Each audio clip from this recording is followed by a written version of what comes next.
Hello, everybody. So, the topic I chose for the sex project for English 200 is how peer pressure and alcohol influences teenagers to become sexually active. I was very interested in this topic because it has a lot to do with college, social life, etc. My first article I found was teens are more likely to have sex when they think everyone else is doing it. There was a lot of questions asked throughout this article, but the main question that was asked to parents was what influences teenagers to have sex. A lot of people responded peer pressure, but the real answer was actually descriptive norms. This follows up with sex and peer pressure, which is my second article.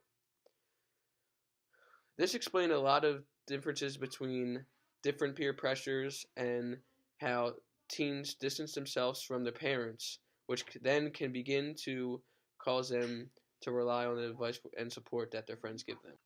In result, this could cause many teenagers to be led in the wrong path and make decisions that they regret. Many independent teens are not immune to the culture of peer pressure, and often your peers carry more weight towards your decisions. Which brings me to my third article, sex and peer pressure. According to Psychology Today, 1 in 3 boys ages 15 to 17 say they feel more peer pressure to have sex, often from male friends. Teen girls feel less pressure than males. Only 23% say they feel just as much pressure as males. The article also states that American Public Health Association reported by Psychology Today did a study that found one of the biggest reasons that teenagers partake in sexual activity is because they believe their peers are also having sex.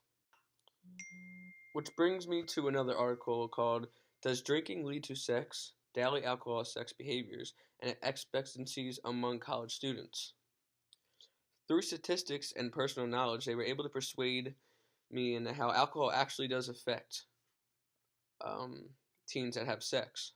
The more drinks that are consumed, higher is the risk of teens to have intercourse with each other. Sex expectancies increase when you have a consumed alcohol. This indicates that individuals with more positive expectancies were more likely to have sex after drinking. In addition, the more alcohol you consume, the less likely you are to wear protection. In result, this increases the probability of catching an STD or pregnancy. The next article was very familiar with the article I just discussed. This article was Mixing Sex and Alcohol Puts Many Teens at Risk from ABC News. So, further into the article, Amy Malik introduced a great statistic. 29% of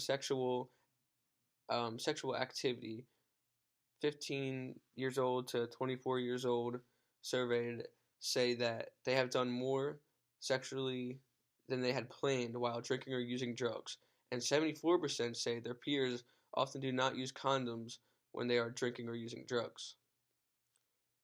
In result, this is why more than 1 million unwanted teenage pregnancies occur each year. Last but not least, sex and drinking. So in this article, according to the article, 13% of teens say that they have done something sexual while using alcohol and other drugs that they might have not done if they have been sober. This is a prime example on how teenage pregnancy can also happen and also transmitted diseases can be spread.